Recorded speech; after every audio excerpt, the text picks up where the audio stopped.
എന്നെ നോർവേയിൽ കൊണ്ടുപോകാമെന്ന് പറഞ്ഞാണ് ഇവിടെ നിന്ന് കൊണ്ടുപോകുന്നത്. കൊണ്ടുപോയതിന് ശേഷം എന്നെ റഷ്യയിൽ ഇറക്കിയത്. നിങ്ങളോട് ഈ റഷ്യൻ ആർമി ജോലി ചെയ്യാൻ എപ്പോഴാണ് പറയുന്നത്? റഷ്യൻ ആർമിയിൽ ജോലി ചെയ്യാൻ ഈ ശബരീഷും യാസറും കൂടെ തന്നെയാണ് പറയണത്. നിങ്ങൾക്ക് താല്പര്യമുണ്ടോയെന്ന് ചോദിച്ചു. ഞാൻ പറഞ്ഞു എനിക്ക് താല്പര്യമില്ല. ഈ റഷ്യൻ ആർമിയിലെന്ന് വെച്ചാൽ ആർമിയിലല്ല നിങ്ങൾ പോകേണ്ടത്, നിങ്ങൾ ക്യാമ്പിലാണ്. ക്യാമ്പിലെന്ന് വെച്ച് കഴിഞ്ഞാൽ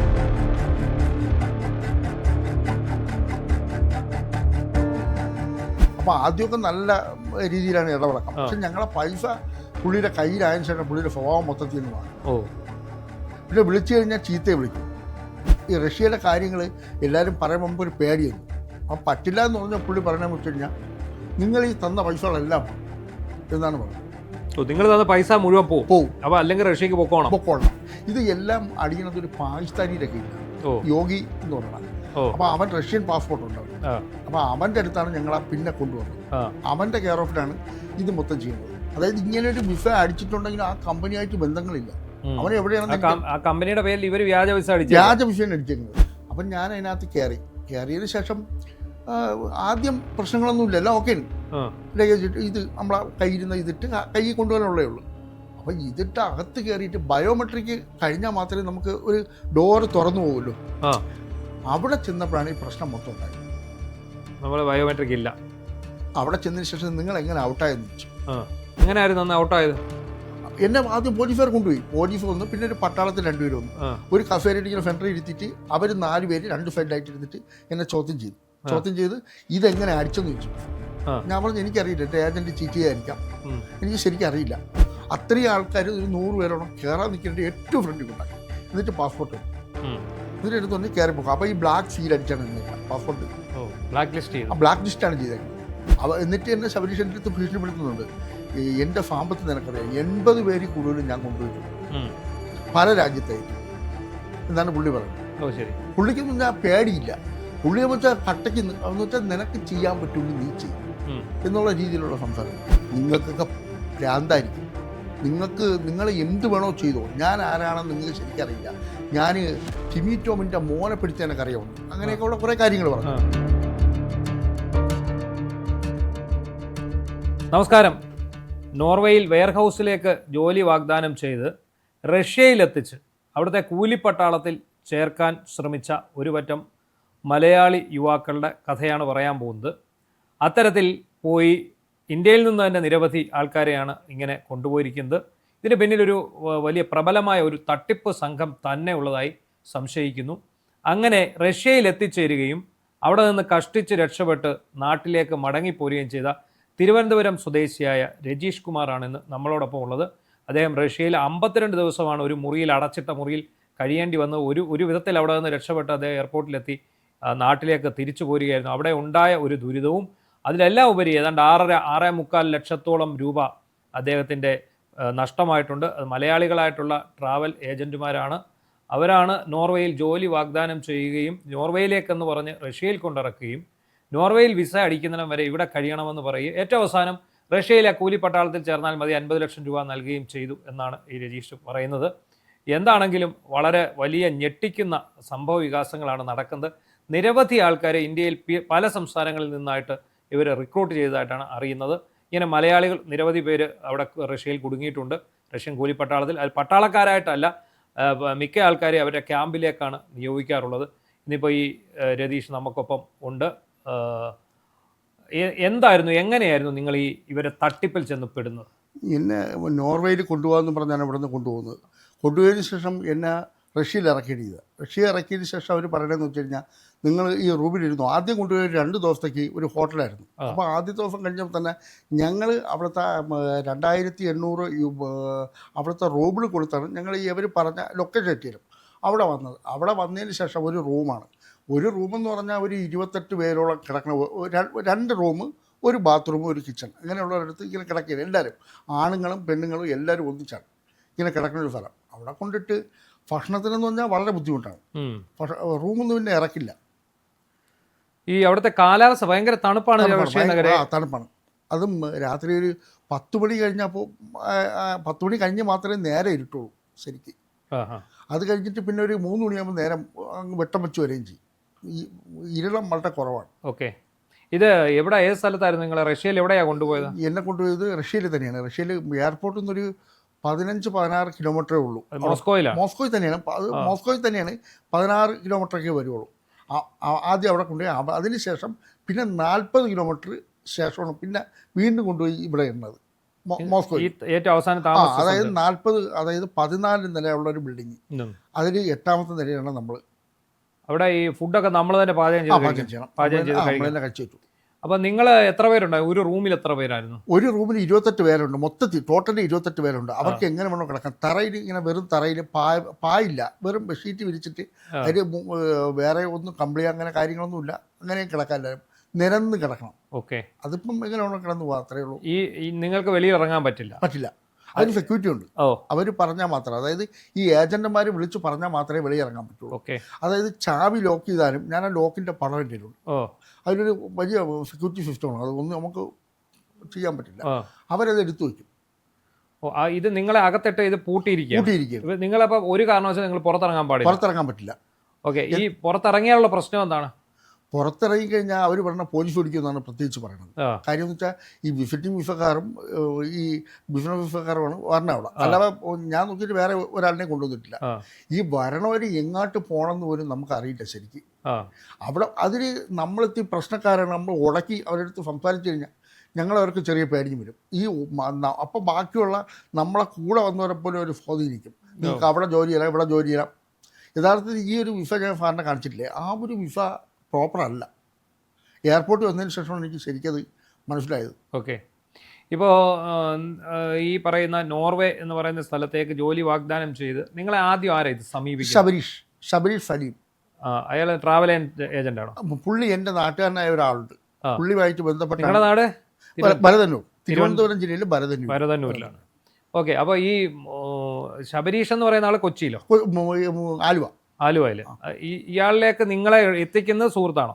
സുഹൃത്താണ്. സുഹൃത്ത് പറഞ്ഞു, അവന് വേറെ ഒന്നുമില്ല. ഞങ്ങളിങ്ങനെ ജോലിയില്ലാതെ നിന്നപ്പോൾ പുള്ളി നമ്മളെ സഹായിച്ചാണ് നമ്പർ തന്ന് ഞങ്ങൾ വിളിച്ച്. അപ്പോൾ ആദ്യമൊക്കെ നല്ല രീതിയിലാണ് ഇടപെടക്കം. പക്ഷെ ഞങ്ങളെ പൈസ പുള്ളിയുടെ കയ്യിലായതിനു ശേഷം പുള്ളിയുടെ സ്വഭാവം മൊത്തത്തിൽ അങ്ങ് മാറി. പിന്നെ വിളിച്ചു കഴിഞ്ഞാൽ ചീത്തയെ വിളിക്കൂ. ശരി. ഇത് എന്നാ ആദ്യമായിട്ട് പൈസ കൊടുക്കുന്നത്? പൈസ 2024 12-ാം മാസം. എത്ര രൂപ കൊടുക്കുന്നത് ആദ്യം? അന്ന് ആദ്യം കൊടുത്ത 1 ലക്ഷം, അത് കഴിഞ്ഞ് 50,000, അത് കഴിഞ്ഞ് 2.5 ലക്ഷം, അത് കഴിഞ്ഞ് 15,000. അപ്പോൾ ഈ ഓരോ തവണയും നിങ്ങൾ പൈസ കൊടുക്കുമ്പോൾ ഈ വിസയുടെയും ജോലിയുടെയും കാര്യം ഇവരെന്താ പറഞ്ഞു? ഇവർ ആദ്യം പറഞ്ഞത് നിങ്ങൾക്ക് ടൈലറിങ് പണിയാണ്, നിങ്ങൾ തക്കിനേൻ്റെ വീഡിയോ അയക്കുന്നു പറയും. അപ്പം ഞങ്ങൾ അതും അയച്ചു. നിങ്ങൾ ടൈലറായിരുന്നു? എനിക്ക് ടൈലറിങ്ങും അറിയാം. അപ്പോൾ അതിൻ്റെ വീഡിയോയും ഞങ്ങൾ അയച്ചു. ഞങ്ങൾ രണ്ടുപേരാണ് ഒന്നിച്ചു പോയത്. ഈ സുഹൃത്താണോ? അല്ലല്ല, വേറൊരാളുണ്ടായിരുന്നു. ഞങ്ങൾ ഒന്നിച്ച് ഒരു ഫ്ലൈറ്റിൽ പോയിരുന്നു. അപ്പോൾ അങ്ങനെ തങ്ങളുടെ വലിയ ബന്ധമാണ്. ഒരു റൂമിൽ ഒന്നിച്ച് കഴിഞ്ഞവരാണ്. അപ്പോൾ ആ വീഡിയോ അതിൽ ആളിനെ കാണിച്ചിട്ടുണ്ട്. ഓക്കെ. അപ്പം അവിടെ കിടന്നതിന് ശേഷം എന്ന് പറഞ്ഞാൽ ഇത് നമുക്കങ്ങനെ പറയാനെന്ന് വെച്ച് കഴിഞ്ഞാൽ അത് അനുഭവിച്ചാൽ മാത്രമേ അറിയാൻ പറ്റൂ. അല്ല, ഈ ടൈലറിങ് ആണെന്ന് പറഞ്ഞാണ് പോകുന്നത്. അത് കഴിഞ്ഞിട്ട് പറഞ്ഞു വിസ ഞാൻ ചേഞ്ച് ചെയ്യാണ്. അത് ഞാൻ സാറിന് ആ വീഡിയോ വെച്ചിട്ടുണ്ട്. വിസ ഞാൻ ചേഞ്ച് ചെയ്യാണ്, ഞാൻ പുതിയ കൺട്രിയിൽ എടുക്കുകയാണ്, റഷ്യയിലെത്തിക്ക്. അപ്പോൾ ഞാൻ പറഞ്ഞു എനിക്ക് പറ്റില്ല. ഈ റഷ്യയുടെ കാര്യങ്ങൾ എല്ലാവരും പറയുമ്പോൾ നമുക്കൊരു പേടി വന്നു. അപ്പം പറ്റില്ല എന്ന് പറഞ്ഞാൽ പുള്ളി പറയണമെന്ന് വെച്ച് കഴിഞ്ഞാൽ നിങ്ങൾ ഈ തന്ന പൈസകളെല്ലാം എന്നാണ് പറയുന്നത്. നിങ്ങൾ തന്ന പൈസ മുഴുവൻ പോവും. അപ്പോൾ അല്ലെങ്കിൽ റഷ്യക്ക് പൊക്കോളണം. ഈ പോയി അവിടെ ചെന്നിട്ട് ഇത്രയും വലിയ ബുദ്ധിമുട്ട് വരും നമുക്ക് അറിയില്ല. അപ്പോൾ എന്നാണ് റഷ്യക്ക് പോയത്? 23-ാം തീയതി. ഏത് 23? കഴിഞ്ഞ മെയ് 23 റഷ്യയിൽ എത്തുന്നു. ഡയറക്റ്റ് റഷ്യക്ക് പോവുകയാണ്. ഡയറക്റ്റ് അല്ല പോയത്, അബുദാബിന്ന് റഷ്യക്ക് പോകുന്നു മെയ് 23. അപ്പോൾ ഫ്ലൈറ്റ് ഒക്കെ ഇപ്പോഴും അവിടെ ഉണ്ടായിരുന്നു. ആ സമയത്ത് ഓടുന്നുണ്ട്. യുദ്ധം ഉണ്ടെങ്കിലും കുഴപ്പമൊന്നുമില്ല. ഓക്കെ. എന്നിട്ട് അവിടെ നേരെ അവിടെ എത്തുമ്പോൾ നിങ്ങൾ എയർപോർട്ടിൽ ചെല്ലുമ്പോൾ നിങ്ങൾ എത്ര പേരുണ്ട് മൊത്തം ഇവിടുന്ന് പോകാനായിട്ട്? നമ്മളൊരു 7 പയ്യന്മാരും മലയാളികളുണ്ടായിരുന്നു. പിന്നെ അവർ യാതൊരു ബന്ധവുമില്ല. എയർപോർട്ടിൽ അവിടെ ചെന്ന് ഇറങ്ങിയതായി അറിയുള്ളൂ. ഒരു 22-23 വയസ്സായ പിള്ളേർ. അവർ ഈ പറഞ്ഞ റഷ്യയിൽ പിന്നെ അവർ നമ്മളെ മൊബൈൽ നമ്പറൊക്കെ ഇവർ തന്നെ കൊണ്ടുപോയതാ? അല്ലല്ല, ഇത് വേറെ ആൾക്കാരാണ്, പല ഏജന്റുമാർ. ഓക്കെ. അപ്പോൾ അവരുമായിട്ട് നല്ല ബന്ധം. നമ്മൾ ഒന്നിച്ചിരുന്ന് ആഹാരം കഴിച്ചാണ് അബുദാബിയിൽ നിന്ന്. അപ്പം ഞങ്ങൾക്ക് എല്ലാവരുടെയും തികയില്ല പൈസ. അപ്പോൾ ഒറ്റ പ്ലേറ്റ് ഇത് മേടിച്ചിട്ട് എല്ലാവരുടെ ഭക്ഷണം കഴിക്കാമെന്നുള്ള ഒരു നമ്മളങ്ങനെ മലയാളികൾ എല്ലാം കൂടിയിരുന്ന് ഒന്നിച്ച് കഴിച്ചാണ്. അപ്പം അവിടെ ചെന്നിട്ട് നേരെ ഈ പറഞ്ഞ സ്ഥലത്തേക്കാണ് കൊണ്ടുപോകുന്നത്. കൊണ്ടുപോയിട്ട് അവിടെ എത്തുമ്പോൾ നിങ്ങൾക്ക് ഈ നിങ്ങളെ കൊണ്ടുപോയ കൂട്ടത്തിൽ വന്ന ഏജന്റുമാരുടെ ആൾക്കാരുണ്ടോ? മലയാളികളുണ്ടോ? ആരും തന്നെ ഇല്ല. ഞങ്ങൾക്കൊരു ഇത് അയച്ചു തന്നിട്ടുണ്ട്, മൊബൈലുണ്ട്, ലൊക്കേഷൻ അയച്ചു തന്നു. ലൊക്കേഷൻ അയച്ചു തന്നിട്ട് പറഞ്ഞ് ഈ ലൊക്കേഷനിൽ അത് അവിടെ അങ്ങനെയാണ്. ടാക്സി ബുക്ക് ചെയ്യാൻ നമ്മൾ ഈ നാട്ടിലങ്ങളൊക്കെ ഓടിച്ചെന്ന് ടാക്സി വിളിക്കാൻ പറ്റില്ല. ടാക്സി നിങ്ങൾ ബുക്ക് ചെയ്താൽ മാത്രമേ ടാക്സി വരും. ആ കൗണ്ടറിൽ കയറിയിട്ട് ഈ ലൊക്കേഷൻ കൊടുത്തപ്പോൾ അവർ തന്നെ ബുക്ക് ചെയ്തു തന്നു. ബുക്ക് ചെയ്യും. അപ്പോൾ ഇതൊരു കാട് കണക്കുള്ള ഒരു ഏരിയയാണ്. അതൊരു ടൂറിസ്റ്റ് ഹോം കണക്കൊരു വില്ലേജാണ്. അതെന്ന് വെച്ചാൽ എന്ന് വെച്ചാൽ ഒരു കാട്ടിനകത്തുള്ള വിജനമാണ്, വളരെ വിജനമാണ്. അവിടെ ഒരു റൂം. അപ്പോൾ അതിന് ഭക്ഷണമൊന്നുമില്ല. അവിടെ ചെന്ന് ഒരു ദിവസം താമസിച്ച് പിറ്റേന്ന് രാവിലെ നമ്മൾ പറഞ്ഞു ഇങ്ങനെ പറ്റില്ല, നമ്മൾ അങ്ങ് നിങ്ങൾ വേറെ ജോലി സ്ഥലത്തേക്ക് കൊണ്ടുപോകാൻ പറഞ്ഞു. ഇത് എല്ലാം അടിയുന്നത് ഒരു പാകിസ്ഥാനിയുടെ കീഴിലാണ്, യോഗി എന്ന് പറയണം. അപ്പോൾ അവൻ റഷ്യൻ പാസ്പോർട്ട് ഉണ്ട് അവന്. അപ്പോൾ അവൻ്റെ അടുത്താണ് ഞങ്ങൾ പിന്നെ കൊണ്ടുവന്നത്. അവൻ്റെ കെയർ ഓഫിലാണ് ഇത് മൊത്തം ചെയ്യുന്നത്. അപ്പോൾ ഇത് അവിടെ നിന്നുള്ള ഈ പൈസകൾ അയക്കുന്നതൊക്കെ ഈ പുള്ളിയുടെ ഇതിൽ നാട്ടിൽ നിന്ന് ആണ്. ഈ യാസർ മുഖേനയാണ് അവിടെ ഈ ചെറിയ ജോലി ചെയ്യണവരെ പൈസകൾ മൊത്തം ഇവൻ്റെ കൊണ്ട് കൊടുക്കും. യാസർ എന്ന് വെച്ച് കഴിഞ്ഞാൽ എനിക്ക് യാസറിനെ ശരിക്കും ഈ ശബരീഷാണ് യാസറുമായിട്ടുള്ള പരിചയം. ശബരീഷാണ് വിളിച്ച് പറഞ്ഞേക്കണം. യാസറിൻ്റെ കുറേ ഉണ്ടാ സെറ്റപ്പും കാര്യമൊക്കെ ഉണ്ടെന്നാണ് എൻ്റെ അടുത്ത് പറഞ്ഞത്. യാസറും കൊച്ചിക്കാരനാണ്. യാസർ മലപ്പുറം അങ്ങനെയാണ്, എനിക്കത് അറിയില്ല. കാര്യം യാസറിൻ്റെ ആളാണ് യാസർ. ഇതിന്റെ മെയിൻ കക്ഷി അല്ല, ഇവൻ വേറെ ഏജന്റ് മാത്രമാണ് ഈ ശബരീഷ് എന്ന് പറഞ്ഞാൽ. ശബരീഷാണ് മെയിൻ ശബരീഷാണ്. അവർ യാസറും അതിൻ്റെ മെയിനാണ്. യാസറും നമ്മളെ വിളിച്ചിട്ട് പറയും നിങ്ങൾ പോലീസിൽ പരാതി ചെയ്ത് കഴിഞ്ഞാൽ നിങ്ങൾക്ക് പോകാൻ പറ്റൂല എന്നൊക്കെ പറഞ്ഞ് വിരട്ടിയാണ്. അപ്പോൾ ഇത് കേരളത്തിൽ ഈ കുറേ പൈസകൾ, അതായത് പൈസകൾ വീട്ടിൽ കൊണ്ട് കൊടുക്കണൊക്കെ അവരാണ്. അങ്ങനെയുള്ള ഈ കുഴൽപ്പണമാണ്. അങ്ങനെ ആയിരിക്കാം കാര്യം. എല്ലാവരും അപ്പോൾ പറഞ്ഞ് എൻ്റെ അടുത്ത് ഈ ശബരീഷ് വിളിച്ചിട്ടും പറഞ്ഞ് ഇവർക്ക് യാസറിനെ നിനക്ക് ശരിക്കും അറിയില്ല, യാസർ നിങ്ങളെ വീട്ടിൽ വരും എന്ന് പറഞ്ഞു. ഈ അനഫ് എന്ന് പറയുന്ന വ്യക്തിയാണ്, പുള്ളിയുടെ നമ്പരും എല്ലാം ഡീറ്റെയിൽ ഉണ്ട്. അപ്പം പുള്ളിയാണ് ഈ വിസ അടിച്ചുകൊണ്ട് പോകുന്നത്. അതായത് ഞങ്ങളെ നിന്ന് മേടിച്ചുകൊണ്ട് പോകും. ബയോമെട്രിക്കോ മെഡിക്കലോ ഒന്നും വേണ്ട. ഞങ്ങൾക്ക് ഒരേപോലെ ഫീൽ അടിച്ച് സാധനം കൊണ്ട് കൈ തരും. അപ്പോൾ നിങ്ങൾ അവിടെ ചെന്ന് ഇറങ്ങിയതിന് ശേഷം നിങ്ങൾ ഈ റൂമിൽ ചെന്നതിന് ശേഷം എന്താ സംഭവിക്കുന്നത്? ഈ റൂമിൽ ചെല്ലുമ്പോൾ നിങ്ങൾ എയർപോർട്ടിൽ നിന്ന് ഇറങ്ങുമ്പോൾ നിങ്ങളുടെ വിസ സ്റ്റാമ്പ് ചെയ്യുന്നുണ്ടോ? ഇല്ല. ഞങ്ങൾ ഈ സാധാ വിസയിൽ തന്നെയാണ് പോയത്. ഇവിടെ ഈ ബിസിനസ് വിസയിൽ തന്നെയാണ് ഞങ്ങൾ ചെന്ന്. ബിസിനസ് വിസയിലാണ് ചെന്നത്. പിന്നെ എനിക്ക് വരാൻ അതായത് 21 കഴിഞ്ഞാൽ 14 ദിവസം പിന്നെ ഉണ്ട് എനിക്ക്. അപ്പോൾ 8-ാം തീയതി എൻ്റെ കൂടെ ഉള്ളവരുടെ അടുത്ത് ഞാൻ പറഞ്ഞിടാ നമുക്ക് എങ്ങനെയെങ്കിലും ഇവിടെ നിന്ന് പോവാം, തിരിച്ചു വരാം. അപ്പോൾ അവൻ പറഞ്ഞിടാ നമ്മൾ ഈ ബുദ്ധിമുട്ട് കൊണ്ട് ഇവിടെ വന്ന് നമുക്ക് എങ്ങനെയെങ്കിലും പിടിച്ചു വയ്ക്കാൻ നോക്കാം. അപ്പം ജോലി ചെയ്ത് നമുക്ക് എങ്ങനെയെങ്കിലും പിടിച്ചു വയ്ക്കാനാണ് പോകുന്നത്. അപ്പം ഞങ്ങൾ പോകണമെന്ന് ഞാൻ ശബരീഷിനെ വിളിച്ചു പറഞ്ഞു എനിക്ക് പോയേ പറ്റുള്ളൂ. അത് നിങ്ങളൊന്നും പേടിക്കേണ്ട, നിങ്ങളിഞ്ഞ് പോകാൻ പറ്റൂല ഏട്ടാ, അങ്ങനെയാണ് ഇങ്ങനെയാണെന്നൊക്കെ ആദ്യം പറഞ്ഞു. പിന്നെ ഭീഷണിയായി. എന്നിട്ട് വന്ന് പാസ്പോർട്ട് മേടിച്ചിട്ട് പറഞ്ഞു നിങ്ങൾക്ക് ഇവിടുത്തെ വിസ 7 മാസങ്ങൾ ജോലി 1,40,000 രൂപ വേണമെന്ന് പറഞ്ഞു. അപ്പോൾ ആ 1,40,000 രൂപ ഞങ്ങൾ അയച്ചു കൊടുത്ത് വിസ ഒരു 16-ാം തീയതിയാണ് വിസ അടിച്ചേക്കുന്നത്. ഒരു 20-ാം തീയതി ആയപ്പോഴത്തേക്ക് വിസ കൊണ്ടുവന്നു. പക്ഷേ ഈ വിസ എന്ന് വെച്ച് കഴിഞ്ഞാൽ ഈ വിസയും കൊണ്ട് നമുക്ക് വെളിയിറങ്ങണം. എങ്ങനെ ഇറങ്ങും? ഞങ്ങൾ ഫ്ലൈ ചെയ്തിട്ടില്ല. ഔട്ടായിട്ടല്ലേ വിസ അടിക്കാൻ പറ്റൂ രാജ്യത്തുനിന്ന് പോയിട്ട്. അതിൻ്റെ ഫീലാണ് ഇതിൽ അടിച്ചേക്കണം. എവിടെ വേണമെങ്കിലും ആർക്ക് വേണോ ചെക്ക് ചെയ്യാം. കാര്യം ഞാൻ ഫാദറിൻ്റെ അടുത്ത് നിന്ന് 4 ഇത് ഞാൻ കാണിച്ചു തന്നിട്ടില്ലേ. അതായത് ഫീൽ അടിച്ചേക്കണെല്ലാം ഒരേപോലെ, ഡേറ്റ് മാത്രമേ മാറൂ, ഫോട്ടോയും മാറൂ. ഈ കമ്പനി ആണെന്ന് വെച്ചാൽ അവർക്ക് തന്നെ അറിയില്ല. അങ്ങനെ ഒരു കമ്പനി ഇല്ല. അതെനിക്ക് ശരിക്കും അറിയില്ല. കാര്യം ഒരു കമ്പനി ഉണ്ടെങ്കിൽ അതിന് മെഡിക്കൽ ഇൻഷുറൻസ് തൊട്ടോ ബാക്കിയുള്ള എല്ലാ കാര്യങ്ങളും അവർ ചെയ്യും. ഇതങ്ങനെ യാതൊന്നുമില്ല.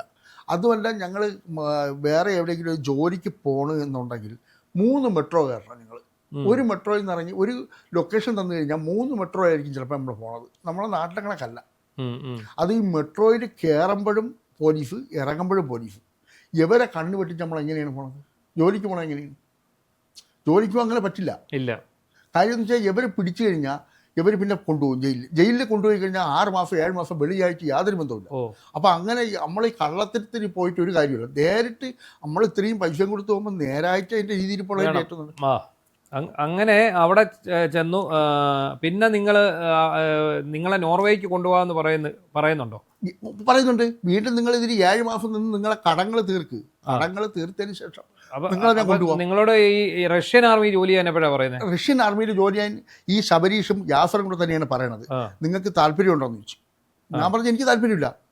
ഈ റഷ്യൻ ആർമിയിലെന്ന് വെച്ചാൽ ആർമിയിലല്ല നിങ്ങൾ പോകേണ്ടത്. നിങ്ങൾ ക്യാമ്പിലെന്ന് വെച്ച് കഴിഞ്ഞാൽ അവിടെ പാത്രം കഴുകുക, അവരുടെ ഡ്രസ്സുകൾ ഉണക്കണത് എടുത്തു വയ്ക്കുക, അത് തേക്കുക, അങ്ങനെയുള്ള പരിപാടി. അതിന് നമുക്ക് താല്പര്യമില്ല. കാര്യം ഞങ്ങൾക്ക് ചിലപ്പോൾ തിരിച്ചു വരാൻ പറ്റില്ല. അതിനാണോ 50 ലക്ഷം രൂപ തരാം? 50 ലക്ഷം രൂപ തരാമെന്ന് പറഞ്ഞു. ഈ 50 ലക്ഷം രൂപ എൻ്റെ വീട്ടിലയക്കും. പിന്നെ മാസം 1.5 ലക്ഷം രൂപ ശമ്പളം വരുമായിരിക്കും എന്ന് പറഞ്ഞു. അത് ശമ്പളം എത്രയെന്ന് പറഞ്ഞിട്ടില്ല. 1.5 ലക്ഷം രൂപ എന്നാണ് അവർ പറഞ്ഞേക്കുന്നത്. പക്ഷേ ഈ 1.5 ലക്ഷം രൂപ കിട്ടിയാൽ ഞാൻ തിരിച്ചു വന്നിട്ടില്ലെങ്കിൽ പിന്നെ എന്താണ്? ഇത്രയും കാലം ഞാൻ എൻ്റെ ഇന്ത്യയിൽ ജീവിച്ചിട്ട് എനിക്ക് ഇന്ത്യയിലേ മരിക്കാവുക. അപ്പോൾ ഈ റഷ്യൻ സൈന്യത്തിലോട്ടുള്ള ജോലിയുടെ ഈ വാഗ്ദാനം നിങ്ങളുടെ കൂടെ ഉണ്ടായിരുന്നവരൊക്കെ സ്വീകരിച്ചു? ഇല്ല, കൂടെ ഉള്ളവനെ വേറൊരു ജോലി എന്ന് പറഞ്ഞ് കൊണ്ടുപോയി, വേറെ എവിടെയോ ആണ്. അതായത് ഇങ്ങനെ ഒരു വിസ അടിച്ചിട്ടുണ്ടെങ്കിൽ ആ കമ്പനിയായിട്ട് ബന്ധങ്ങളില്ല. അവൻ എവിടെയാണ് ആ കമ്പനിയുടെ പേരിൽ ഇവർ വ്യാജ വിസ അടിച്ചേക്കുന്നത്. കാര്യം സാർ ബയോമെട്രിക്കും ബാക്കി, അതായത് നമ്മളെ മെഡിക്കൽ എടുത്തല്ലേ ഞങ്ങൾ ഇതിൽ അടിക്കാൻ പറ്റും, അല്ലാതെ ചെയ്യത്തില്ല. ഇവർ പറയണ മറ്റേ ഇത് കഴിഞ്ഞതിന് ശേഷം വീണ്ടും കൊണ്ടുപോകാം. ഇന്ന് ഞാൻ വന്നപ്പോഴത്തേക്കും അവിടെ നിന്നൊരു സ്ത്രീ വിളിച്ചെൻ്റെ അടുത്ത് പറഞ്ഞ് എന്നെ നിങ്ങൾ പെടുത്തരുത്. എല്ലാവർക്കും പേടിയാണ്. കാര്യം ഇതേ കണക്ക് പോയി അവിടെ പെട്ട് കിടക്കുന്നവരാണ്. അപ്പോൾ ആർക്കും ആരെയും പേരുകൾ പറയാൻ എല്ലാവർക്കും പേടിയാണ്. ഇതിൽ ഒറിജിനൽ വിഷയമായിട്ട് വളരെ അപൂർവം ആൾക്കാർ മാത്രമേ ഉള്ളൂ. ശമ്പളം എന്ന് പറഞ്ഞു കഴിഞ്ഞാൽ സാറേ ഒരു 2000-2500 രൂപ ഇവിടുത്തെ കിട്ടുമായിരിക്കാം. പക്ഷേ ഡെയിലി പക്ഷേ ഈ ഒരു ശമ്പളം കിട്ടണമെന്ന് വെച്ചാൽ 12 മണിക്കൂർ പണിയാണ്. 12 മണിക്കൂർ പണിയണത് കുഴപ്പമില്ല, ഞങ്ങൾക്ക് ശമ്പളം കിട്ടണമെങ്കിൽ. ഈ ശമ്പളത്തിനും ഈ ബയോമെട്രിക്കും ഇത്രയും ചെയ്താൽ അവൻ്റെ ബാങ്ക് അക്കൗണ്ടിൻ്റെ പോകുള്ളൂ. അപ്പോൾ അവർ കൊണ്ടുവന്ന ഏജൻറ്റ് ഈ ഒളിച്ചും പാത്തും പണിക്ക് പോകുന്നവരാണ് അവിടെ ഉള്ളത്. അതായത് നേരായിട്ട് ഒരു കമ്പനിയിലും ജോലി ചെയ്യണം വളരെ കുറച്ച് ആൾക്കാർ കാണുമായിരിക്കും, അത്രയേ ഉള്ളൂ. അപ്പോൾ ഈ നമ്മളത് ചതിവ് പറ്റിയെന്ന് മനസ്സിലായി അല്ലേ? എത്ര ദിവസം പിന്നെ അവിടെ 50 ദിവസം 51 ദിവസം കിടന്നതിന് ശേഷം ഞാൻ 48 ദിവസമായപ്പോൾ ഞാൻ എൻ്റെ കൂട്ടുകാരനെ വിളിച്ചുകൊണ്ടാണ് ഇങ്ങനെ പെട്ടുപോയി, എന്ത് ചെയ്യാൻ പറ്റുമെന്ന് വെച്ച്. അപ്പോൾ ശ്യാമിലാണെന്നാണ് പേര്. പുള്ളി എൻ്റെ അടുത്ത് പറഞ്ഞത് നീ പേടിക്കണ്ട, ഞാൻ ടിക്കറ്റ് എടുക്കാം. അപ്പോൾ എൻ്റെ വീട്ടിൽ പൈസ ഇല്ല. അപ്പോൾ അവൻ തന്നെ ടിക്കറ്റ് എടുത്ത് എനിക്ക് അയച്ചു തരുന്നത്. ഞാനങ്ങനെ ഡൽഹിയിൽ 27-ാം തീയതി വന്നു.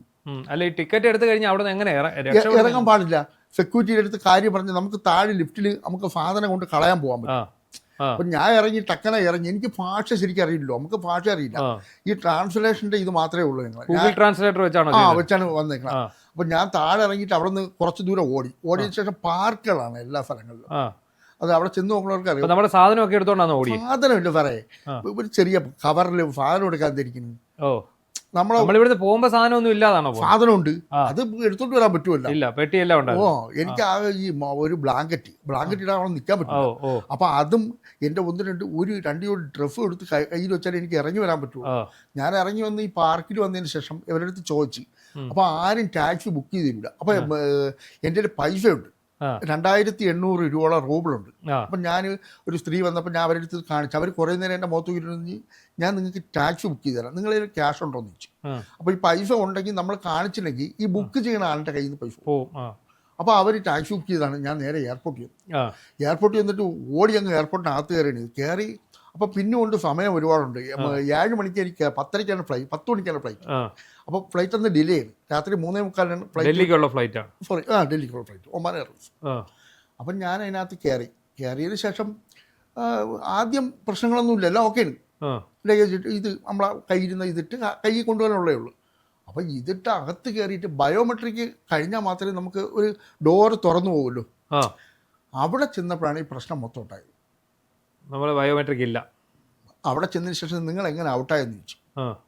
അപ്പം ഔട്ടായത് നമ്മൾ ഒരുപാട് കള്ളം പറഞ്ഞ് നിന്നിട്ട് കാര്യമൊന്നുമില്ല. കള്ളം പറഞ്ഞ് നിൽക്കാത്തതുകൊണ്ടായിരിക്കാം എന്നെ അവർ ഒരുവിധം മര്യാദയ്ക്ക് വിട്ടു, അല്ലെങ്കിൽ ഞാൻ ജയിലിൽ കിടക്കേണ്ടി വന്നേനെ. അപ്പോൾ എന്നെ കൊണ്ടുപോയി. എങ്ങനെയായിരുന്നു ഔട്ടായത്? എന്നെ ആദ്യം പോലീസുകാർ കൊണ്ടുപോയി. പോലീസ് വന്നു, പിന്നെ ഒരു പട്ടാളത്തിൽ 2 പേര് വന്നു. ഒരു കസേരയിട്ട് ഇങ്ങനെ സെൻറ്ററിൽ ഇരുത്തിയിട്ട് അവർ 4 പേര് 2 സൈഡിലായിട്ട് ഇരുന്നിട്ട് എന്നെ ചോദ്യം ചെയ്ത് ഇതെങ്ങനെ അടിച്ചെന്ന് ചോദിച്ചു. ഞാൻ പറഞ്ഞു എനിക്കറിയില്ല, എൻ്റെ ഏജൻറ്റ് ചീറ്റ് ചെയ്യാതിരിക്കാം, എനിക്ക് ശരിക്കും അറിയില്ല എന്ന് പറഞ്ഞു. അപ്പോൾ എൻ്റെ നിന്ന് പാസ്പോർട്ട് അവർ മേടിച്ചുകൊണ്ട് പോയതാണ്. കാര്യങ്ങളെല്ലാം ഞാനിങ്ങനെ പറഞ്ഞപ്പം അവർ വീണ്ടും ചോദ്യം ചെയ്തു. ഒറിജിനൽ അവരിങ്ങനെ ഇതിനിങ്ങനെ കീറി കാണിച്ചു. എന്നതിന് ശേഷം അവർ ഈ പാസ്പോർട്ട് കൊണ്ടുപോയിട്ട് അവരെല്ലാം പോയി. എന്നിട്ട് എന്നെ ഒറ്റയ്ക്ക് അതിനകത്തൊരു 1/2 മണിക്കൂറോളം ഇരുത്തി. ക്യാമറകൾ മൊത്തം വെച്ച് കാണുമായിരുന്നു. നമ്മുടെ ഭാവവ്യത്യാസം അറിയാൻ വേണ്ടി. അപ്പോൾ എന്നെ അവിടെ ഇരുത്തി. അത് കഴിഞ്ഞ് 1/2 മണിക്കൂർ കഴിഞ്ഞ് എന്നെ അവർ വീണ്ടും വന്ന് വിളിച്ചിട്ട് വേറെ റൂമിൽ കൊണ്ടുപോയി. എന്നിട്ട് ഈ ഒരു സൈഡ് മൊത്തം ഫോട്ടോ, ഈ സൈഡ് മൊത്തം, ബാക്ക് ഫുള്ള്, കാലിൻ്റെ നഖവും കയ്യിലെ നഖവും ബാക്കിയുള്ള അതായത് നമ്മളെ ഫുൾ ബോഡി അവർ ഫോട്ടോ എടുത്തതിന് ശേഷം അവർ 1 മണിക്കൂറിൻ്റെ വീണ്ടും കാര്യങ്ങളൊക്കെ ചോദിച്ച്. ഞാൻ ഇങ്ങനെ സത്യസന്ധമായിട്ടുള്ള കാര്യം, നമ്മൾ കള്ളം പറയേണ്ട കാര്യമില്ല, നമ്മളിങ്ങനെ വന്ന് പെട്ടുപോയില്ലേ. അപ്പോൾ കുറേ നേരം കഴിഞ്ഞ് നമ്മൾ പറഞ്ഞതിൽ ചിലപ്പം ചെറിയ സത്യസന്ധത ഉള്ളത് കൊണ്ടായിരിക്കാം അവരെന്നെ വിട്ടത്. പൊക്കോളാൻ പറഞ്ഞിട്ടില്ല. അവിടെ തന്നെ പാസ്പോർട്ട് തന്നിട്ടില്ല, അപ്പോഴും പാസ്പോർട്ട് തന്നിട്ടില്ല. അതേപോലെ രാത്രി ഒരു 11 മണിയായി. കാര്യം 10 മണിക്ക് ഫ്ലൈറ്റ് ഒന്ന് ലേറ്റാണ്. അപ്പോൾ 11 മണിക്ക് അവർക്ക് അറിയാൻ പറ്റും, ഫ്ലൈറ്റ് ബോർഡിംഗ് പാസ് കഴിഞ്ഞാൽ. അപ്പം ഒരു 11 മണിയായപ്പോൾ എന്നെ കൊണ്ട് പോലീസുകാരുടെ കയ്യിൽ പാസ്പോർട്ടും പോലീസും ഒരു മിലിറ്ററിക്കാരനുണ്ട് നേരെ അങ്ങ് ലാസ്റ്റ് ഒരു ലൈനിലേക്ക്, നമ്മളെ ഫ്ലൈറ്റിൽ കയറുന്ന ഒരു ലൈനുണ്ട്, അവിടെ കൊണ്ടാക്കിയിട്ട് എൻ്റെ ഏറ്റവും ഫ്രണ്ടിൽ, അത്രയും ആൾക്കാർ ഒരു 100 പേരോളം കയറാൻ നിൽക്കേണ്ട ഏറ്റവും ഫ്രണ്ടിൽ കൊണ്ടാക്കി. എന്നിട്ട് പാസ്പോർട്ട് വന്നു. എന്നിട്ട് എടുത്ത് വന്ന് കയറി പോകും. അപ്പോൾ ഈ ബ്ലാക്ക് സീൽ അടിച്ചാണ് എന്നേക്കണം പാസ്പോർട്ട്. ബ്ലാക്ക് ലിസ്റ്റാണ് ചെയ്തേക്കുന്നത്. അതായത് നമ്മളിപ്പോൾ വിസിറ്റിങ്ങിലോ ടൂറിസ്റ്റിൽ പോയി കഴിഞ്ഞാൽ നമ്മൾ 10 ദിവസം താമസിച്ച് കഴിഞ്ഞാൽ അവർ റെഡ് ഫീൽ അടിച്ചു തരും. ഇത് ബ്ലാക്ക് ലിസ്റ്റാണ് ഇവർ ഈ ചെയ്തേക്കുന്നത് കംപ്ലീറ്റ്. അതായത് ഇത് നമുക്ക് സുഹൃത്ത് എന്ത് കൂടെയുള്ള ആളിനെ വേറെ ജോലിക്കെന്നും പറഞ്ഞ് ഇവർ കൊണ്ടുപോയി. വിവരം വല്ലതും ഉണ്ടോ? വിവരമുണ്ട്, ഞാൻ വിളിക്കുന്നുണ്ട്. വിളിക്കുമ്പോൾ ജോലി ബുദ്ധിമുട്ടാണ്, ഇങ്ങനെ നിൽക്കുന്ന ശമ്പളമൊന്നും കിട്ടിയിട്ടില്ല. പക്ഷേ അവനും പേടിയാണ്. ഇവർ ഈ ശബരീഷ് സലീമും ഇവരും ഒക്കെ വിളിച്ച് വരട്ടും. കാര്യം അയാൾ തിരിച്ചു പോരായിരുന്നേ, എന്താ നിങ്ങളോട് എന്താ പോരായിരുന്നേ? അയാൾ ജീവിതത്തിൽ എല്ലാവർക്കും ബുദ്ധിമുട്ടല്ലേ സാറേ. ഇത് ബുദ്ധിമുട്ടെന്ന് വെച്ച് കഴിഞ്ഞാൽ എല്ലാവരും നമ്മൾ വലിയ കോടീശ്വരന്മാരെന്നല്ലോ, സാധാരണയായിട്ടുള്ള ആൾക്കാർ മാത്രമല്ലേ. അപ്പം എന്നിട്ട് എന്നെ ശബരീഷ് എൻ്റെ അടുത്ത് ഭീഷണിപ്പെടുത്തുന്നുണ്ട്. എൻ്റെ ഫാമ്പത്ത് നിനക്കറിയാം 80 പേര് കൂടുതലും ഞാൻ കൊണ്ടുപോയിട്ടുണ്ട് പല രാജ്യത്തായിട്ടും എന്നാണ് പുള്ളി പറയുന്നത്. ഓ ശരി. പുള്ളിക്കൊന്നും ഞാൻ പേടിയില്ല. പുള്ളിയെ വെച്ചാൽ കട്ടയ്ക്ക് എന്ന് വെച്ചാൽ നിനക്ക് ചെയ്യാൻ പറ്റുമെങ്കിൽ നീ ചെയ്യും എന്നുള്ള രീതിയിലുള്ള സംസാരമാണ്.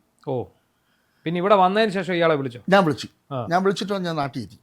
അപ്പോഴത്തേക്ക് യാഫറും ഇവർ രണ്ടും കൂടെ എന്നെ ഒന്നിച്ചിരുന്നാണ് വിളിച്ച ഫോണിൽ. വിളിച്ചിട്ട് എൻ്റെ അടുത്ത് പറഞ്ഞാൽ അത് റെക്കോർഡ് ചെയ്യാൻ പറ്റുമോ? കാര്യം എന്ന് വെച്ച് കഴിഞ്ഞാൽ വാട്സപ്പ് കോളേ ചെയ്യുള്ളൂ ഒരു. എന്നിട്ട് എൻ്റെ അടുത്ത് പറഞ്ഞ് നിങ്ങൾക്ക് ഒരു 2.5 ലക്ഷം രൂപ തരാം. ഞാൻ പറഞ്ഞു പറ്റില്ല. ഇങ്ങനെ എന്നെ പറഞ്ഞു, നിങ്ങൾ ഒരാളിനെ അല്ല പറ്റിക്കുന്നത്, 1-2 പേരല്ല, ഇത് ഒരുപാട് ആൾക്കാരെ കൊണ്ടുപോയി. ഞാൻ ഈ ഫോൺ കട്ട് ചെയ്ത് പിന്നെ ശബരീഷ് എന്നെ വിളിച്ച് ചീത്ത വിളിച്ചിട്ട് പറഞ്ഞ് നീയൊക്കെ റൂമിൽ എന്തൊക്കെയാണ് കാണിച്ചേക്കണേ നിനക്കറിയാമോ? നിങ്ങളൊക്കെ ആഹാരം കഴിക്കാത്തവൻ കള്ളു കുടിക്കാൻ എവിടെ പോയി മേടിക്കും? ആഹാരം കഴിക്കാൻ പൈസ ഉണ്ടെങ്കിലേ ബാക്കി ചെയ്യാൻ പറ്റുള്ളൂ. ഞാനൊരു 2800 റൂബിൾ ഒപ്പിക്കാൻ വേണ്ടി എന്ത് ബുദ്ധിമുട്ടിയിട്ടുണ്ടെന്ന് എനിക്കറിയാവുള്ളൂ. കാര്യം എൻ്റെ ടാക്സിക്കുള്ള പൈസ. ഈ റൂബിൾ എന്ന് പറയുന്ന സാധനം കിട്ടാൻ വലിയ പാടാണ്. നമ്മളെ പൈസ കൊടുത്തു കഴിഞ്ഞാൽ അങ്ങനെ കിട്ടില്ല. അല്ലെങ്കിൽ ഈ യോഗി എന്ന് പറഞ്ഞാൽ പാകിസ്ഥാനി വിചാരിക്കണം, അയാൾ മുഖേന നടക്കുള്ളൂ. അപ്പോൾ ഇതിൽ നമ്മളിലുള്ള ഒരുപാട്, അതായത് ഏറ്റവും സാധാരണക്കാരായിട്ടുള്ള ആൾക്കാരാണ് വന്ന് പറ്റിക്കപ്പെടുന്നത്. ഇതിൽ എല്ലാവരും പറയാൻ എല്ലാവർക്കും പേടിയാണ്. ഇവർ ഭീഷണിപ്പെടുത്തക്കം അങ്ങനെയുള്ള ഒരുപാട് കാര്യമുണ്ട്. ഭീഷണിപ്പെടുത്തക്കാണ് ഏറ്റവും വലുത്. അപ്പോൾ ഈ ഇവിടെ വന്നിട്ട് പിന്നെ ഈ അടുത്ത സമീപമായി ഞാൻ വിളിച്ചായിരുന്നു, യാസറിനെ വിളിച്ചപ്പോൾ യാസറിൻ്റെ 2 നമ്പരും എൻ്റെ ഉണ്ട്. എന്നെ വിളിച്ചേക്കുന്ന കോളുണ്ട്, അപ്പോൾ വാട്സാപ്പിൽ വിളിച്ചേക്കുന്നത്. ഞാൻ വിളിച്ചപ്പോൾ പറഞ്ഞു ഇത് യാസറിൻ്റെ നമ്പറല്ല, ഇനി ഇത് വിളിക്കുന്ന നമ്പർ. പിന്നെ ഞങ്ങൾ വിളിച്ചിട്ട് എന്ത് കാര്യം? അങ്ങനെ പറയുന്ന ഒരാളിനെ നമ്മൾ ഇല്ല. ഇപ്പം ഈ ഇയാളോട് അവസാനം എന്താ ചോദിച്ചത്? ശബരിനാഥിനോട് എന്താ ചോദിച്ചത്? ശബരീഷിൻ്റെ അടുത്ത് അവസാനം എന്നെ വിളിച്ചിറങ്ങി നിങ്ങൾക്കൊക്കെ ഭ്രാന്തായിരിക്കും, നിങ്ങൾ എന്ത് വേണോ ചെയ്തോ, ഞാൻ ആരാണെന്ന് നിങ്ങൾക്ക് ശരിക്കറിയില്ല, ഞാൻ ടിമി ടോമിൻ്റെ മോനെ പിടിച്ച് എനിക്കറിയാവുന്നു, അങ്ങനെയൊക്കെയുള്ള കുറേ കാര്യങ്ങൾ പറഞ്ഞു. അതേപോലെ നിങ്ങളെ എനിക്ക് പാടൊന്നുമില്ല, നിങ്ങളെ വീഡിയോ എൻ്റെ ഉണ്ട്, ഞാനിതിങ്ങനെ ഞാൻ പറഞ്ഞു നിങ്ങളെ എന്ത് വീഡിയോ ഉണ്ടെങ്കിലും നിങ്ങളെടുത്ത് ചെയ്തോ. പട്ടിണി കിടക്കുന്നവരുടെ ഞങ്ങൾക്ക് അവിടെ പോയി കഴിഞ്ഞാൽ സാറെ ശരിക്കും അറിയില്ല. റഷ്യ എന്താണെന്ന് നമ്മൾ ആ സ്ഥലത്ത് പോയാൽ മാത്രമേ നമുക്കറിയാൻ പറ്റൂ. റഷ്യ എന്താണെന്നുള്ളത് റഷ്യയിൽ പോണവർക്ക് മാത്രമേ അറിയാൻ പറ്റുള്ളൂ. അവിടുത്തെ ഭാഷ അറിയാതെ ഒരു കാര്യങ്ങളും ചെയ്യാൻ പറ്റില്ല. ഇപ്പോൾ അവർക്ക് ശരിക്കും 10 വരെ 1 2 3 തന്നെ അറിയില്ല. അവിടെ ഉള്ളവർക്ക് ശരിക്കും അത്രയ്ക്ക് ഇംഗ്ലീഷ് അറിയില്ല, ഒരു ഭാഷ അവർക്ക് ശരിക്കും അറിയില്ല. അപ്പോൾ അങ്ങനെ ഇപ്പം നിങ്ങൾ ഇദ്ദേഹത്തിനെതിരെ പരാതി കൊടുത്തിരിക്കുകയാണ്. എന്നിട്ട് പോലീസിന്റെ നടപടി എന്തെങ്കിലും? പോലീസിന്റെ നടപടി 3-4 ദിവസമേ ഉള്ളൂ. മൊഴി വല്ലതും എടുത്തോ? നിങ്ങളുടെ മൊഴി എടുത്തു. ഞാൻ ചോദിച്ചു. FIR രജിസ്റ്റർ ചെയ്തിട്ടുണ്ട്. FIR ആയിട്ടുണ്ട്. അപ്പോൾ ഈ ശബരീഷും ഈ പറഞ്ഞ 3 ആൾക്കാരെയും പ്രതി ചേർത്തിട്ടാണ് ആക്കിയിരിക്കുന്നത്. മൊത്തം എത്ര രൂപയാണ് ചിലവായിരുന്നത്? 6,75,000 രൂപ. അത് ഒരു ഏകദേശം കണക്കാണ്. പിന്നെ നമ്മൾ പോവാനും വരാനും ടാക്സിക്കും ഞാൻ ഡൽഹിയിലൊക്കെ കിടന്നതെന്ന് പറഞ്ഞാൽ നരകയാതനയില്ല. അപ്പോൾ എൻ്റെ കൂടെ ഇറങ്ങി ഡൽഹിയിൽ ഇറങ്ങിയവർക്ക് പോലും, ഞാനിപ്പോൾ വേണമെങ്കിൽ വിളിക്കാം, എൻ്റെ കൂടെ ഇറങ്ങിയവർക്ക് പോലും മൊഴി പറയാൻ പറ്റില്ല. കാര്യം അവർ ഡൽഹിയിൽ നിന്ന് ബോംബെ പോയി ജോലിക്ക് പോയി. കാര്യം വീട്ടിൽ പറയാൻ പറ്റില്ല. 3 രൂപ ലോൺ എടുത്തൊക്കെ ആയിരിക്കും എല്ലാവരും പോവുകയും ഇതൊക്കെ ചെയ്യണത്. ആ ഒരു ബുദ്ധിമുട്ട് നമുക്ക് അനുഭവിച്ചുകൊണ്ട് അറിയാതെ. നിങ്ങൾ നേരത്തെ എവിടെയായിരുന്നു? ഞാൻ ദുബൈയിലായിരുന്നു, അജ്മാനിലായിരുന്നു. എത്ര വർഷമുണ്ട്? ഞാൻ 17 വർഷം ഉണ്ടായിരുന്നു. അവിടെ നിന്ന് നാട്ടിൽ വന്നതിന് ശേഷമാണ്? നാട്ടിൽ വന്നിട്ട് ഞാൻ കോവിഡ് കാലത്തോ എന്നാ വന്നേ? ഞാൻ കോവിഡൊക്കെ കഴിഞ്ഞതിന് ശേഷം പോയിട്ട് വീണ്ടും വന്നു. മറ്റേ ഞാൻ പിക്കപ്പ് ഡ്രൈവറായിരുന്നു. അതിനുശേഷമാണ് നിങ്ങൾ ഓട്ടോയൊക്കെ വിറ്റോ, ഞാൻ ഓട്ടോ എടുക്കാൻ വേണം. ഇപ്പം മറ്റോ ഓട്ടോ ഉണ്ടായിരുന്നു മറ്റേ വഴി. അപ്പോൾ ഓട്ടോയൊക്കെ വിറ്റോ, നിങ്ങൾക്ക് നാളെ റെഡി, മറ്റന്മാർ റെഡി, ഇത് പറഞ്ഞ് 2 വർഷം ഇവൻ ഈ പൈസ മേടിച്ചിട്ടെടുത്തായിരുന്നു. അപ്പോൾ ഇനിയിപ്പം ഈ കേസുമായിട്ട് മുന്നോട്ട് പോകാനാണ് തീരുമാനം. സാറേ ഇത് പുറം ലോകം അറിയണ്ടേ? ഇതുപോലെ ഒരുപാട് പേര് തട്ടിപ്പിനിരയായിട്ടുണ്ട്. ഇത് ഒരുപാട് പേര് അറിയണ്ടേ? കാര്യം ഇതൊന്നും അറിയാതിരിക്കണമെന്ന് വെച്ചാൽ ഇനിയും നാട്ടിലുള്ള ഒരുപാട് ചെറുപ്പക്കാർ, അതായത് 22-23 വയസ്സായ പയ്യന്മാരാണ് എൻ്റെ കൂടെ വന്നത് അതേ ഫ്ലൈറ്റിൽ. അപ്പോൾ വന്നിട്ടുള്ള അവിടെ വെച്ച് അബുദാബി വെച്ച് മാത്രമാണ് പരിചയപ്പെട്ടത്. അത് നമ്മൾ മലയാളികൾ മാത്രമല്ല, ഇന്ത്യയിൽ നിന്ന് ഒരുപാട് പേര്. മലയാളിയല്ല, ഏറ്റവും കൂടുതൽ പറഞ്ഞതെന്ന് പറഞ്ഞു കഴിഞ്ഞാൽ നമ്മളെ മറ്റ് സംസ്ഥാനങ്ങളിൽ നിന്നുള്ളവരാണ് കൂടുതൽ. ആന്ധ്രാക്കാർ തൊട്ട് എല്ലാ സംസ്ഥാനങ്ങളിൽ നിന്നും ആൾക്കാർ വരുന്നുണ്ട്. ഏജൻസികളുടെ തട്ടിപ്പിനിരയായി നിരവധി ഇന്ത്യക്കാരാണ് ഇതുപോലെ റഷ്യയിൽ കുടുങ്ങിക്കിടക്കുന്നത്. അത് പല ആൾക്കാർക്കും വീട്ടിലേക്ക് മടങ്ങി എത്താൻ സാധിക്കാത്ത അവസ്ഥയാണ്. കാരണം നാട്ടിൽ നിന്ന് കാശ് കടം വാങ്ങിയും മറ്റുമാണ് റഷ്യയിലേക്ക് പോയിരിക്കുന്നത്. മറ്റ് ബന്ധുക്കളുടെയും ഒക്കെ ഇവർ ധരിപ്പിച്ചിരിക്കുന്നത് ഞങ്ങൾക്കിവിടെ നല്ല ജോലിയാണ് എന്നുള്ളതാണ്. ഈ ദുരിതങ്ങൾ ഇവർ പുറത്തു പറയാൻ തയ്യാറാകുന്നില്ല. അവിടെ നിന്നും സ്വന്തം ധൈര്യം കൊണ്ട് രക്ഷപ്പെട്ട് വന്നയാളാണ് ഇദ്ദേഹം. എന്തായാലും പോലീസ് കേസെടുത്തിട്ടുണ്ട്. ഇത് സംബന്ധിച്ച് കൂടുതൽ അന്വേഷണങ്ങൾ നടന്നു വരികയാണ്. പ്രതികളെ ഉടൻ അറസ്റ്റ് ചെയ്യുമെന്ന് നമുക്ക് പ്രതീക്ഷിക്കാം.